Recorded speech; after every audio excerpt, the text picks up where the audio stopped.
Assalamualaikum warahmatullahi wabarakatuh. Sahabat pecinta Rasulullah Shallallahu Alaihi Wasallam. Di balik cahaya kenabian yang bersinar di Mekah, ada tahun yang paling berat dalam kehidupan Rasulullah. Tahun yang penuh duka, air mata, dan kehilangan. Tahun itu dikenal sebagai Amul Huzn, tahun kesedihan.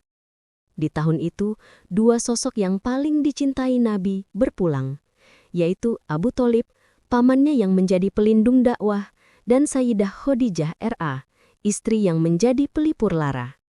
Di kisah kali ini kita akan menelusuri bagian pertama dari peristiwa agung itu, wafatnya Abu Thalib, sang pelindung yang mengorbankan segalanya untuk membela Rasulullah. Sejak Rasulullah diutus sebagai nabi, Abu Thalib, pamannya dari Bani Hashim, berdiri teguh di sisi keponakannya. Meski ia tidak beriman, ia mencintai Rasulullah dengan cinta yang tulus. Ia menolak semua tekanan Quraisy, menanggung kesulitan, bahkan siap berperang demi melindungi Nabi Shallallahu Alaihi Wasallam. Dalam sirah Ibnu Hisham disebutkan bahwa Abu Thalib berkata kepada Quraisy, "Demi Allah, selagi aku masih hidup, kalian tidak akan menyentuh Muhammad sedikitpun." Ia tidak hanya berkata, tapi benar-benar membuktikannya. Ketika Quraisy memboikot Bani Hashim dan Bani Muthalib, Abu Thalib membawa Rasulullah dan seluruh keluarga ke Syaib Abi Thalib, lembah sempit tempat mereka bertahan hidup selama 3 tahun penuh kelaparan. Setelah pemboikotan berakhir, Abu Thalib semakin tua dan lemah. Usianya saat itu sekitar 80 tahun lebih. Namun, hatinya tetap tegar. Di saat sakitnya semakin parah, para pemuka Quraisy seperti Abu Jahal dan Abdullah bin Abi Umayyah datang menjenguk. Mereka berharap dengan wafatnya Abu Thalib, perlindungan terhadap Nabi akan runtuh. Mereka berkata dengan nada menekan, "Wahai Abu Thalib, hentikanlah dukunganmu pada Muhammad sebelum engkau meninggal. Katakan sesuatu yang membuat kami ridho." Namun Rasulullah datang, duduk di sisi pamannya, dan dengan penuh kasih berkata, "Wahai pamanku, ucapkanlah la ilaha illallah, kalimat yang akan aku jadikan alasan di hadapan Allah untukmu." Hadis riwayat Muslim dan Al-Bukhari. Namun Abu Jahal dan para pembesar Quraisy menimpali dengan keras. "Apakah kamu akan meninggalkan agama Abdul Muthalib?"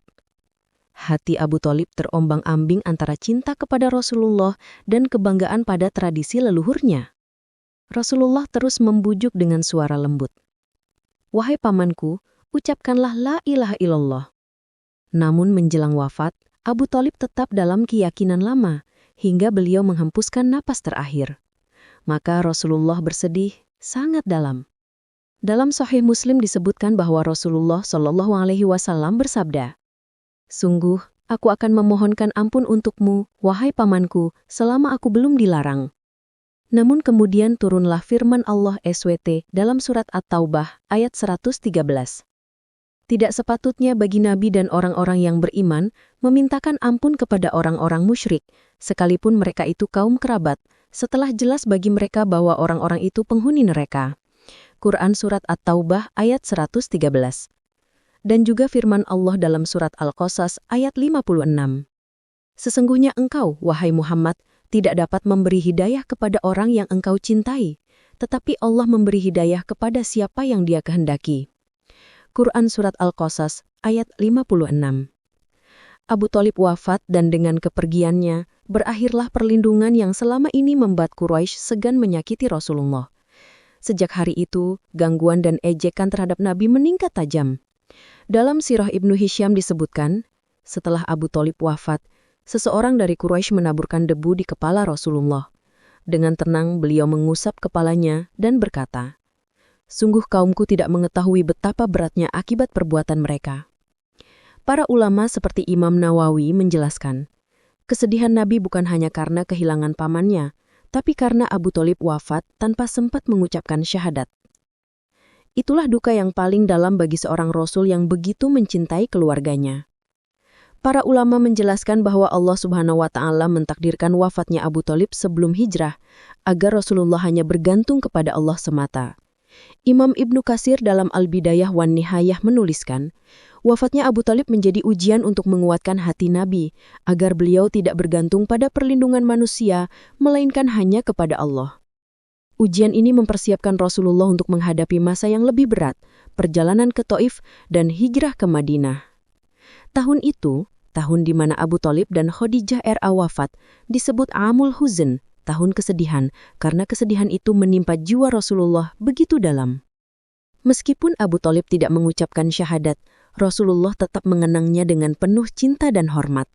Dalam hadis riwayat Muslim, Rasulullah SAW bersabda, "Barangkali syafaatku akan berguna untuk Abu Thalib, sehingga ia mendapat keringanan azab."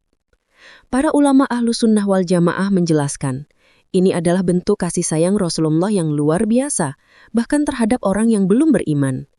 Itulah akhlak kenabian, cinta yang tidak mengenal pamrih, doa yang tak henti meski air mata mengalir. Sahabat pecinta Rasulullah SAW, wafatnya Abu Thalib mengajarkan kepada kita bahwa iman adalah anugerah, bukan warisan. Kasih sayang yang besar pun tidak dapat memberi hidayah, kecuali dengan izin Allah.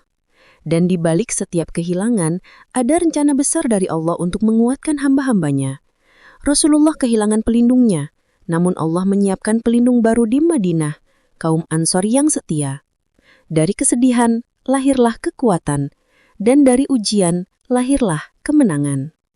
Semoga kisah ini menambah cinta dan iman kita kepada Rasulullah SAW. Wassalamualaikum warahmatullahi wabarakatuh.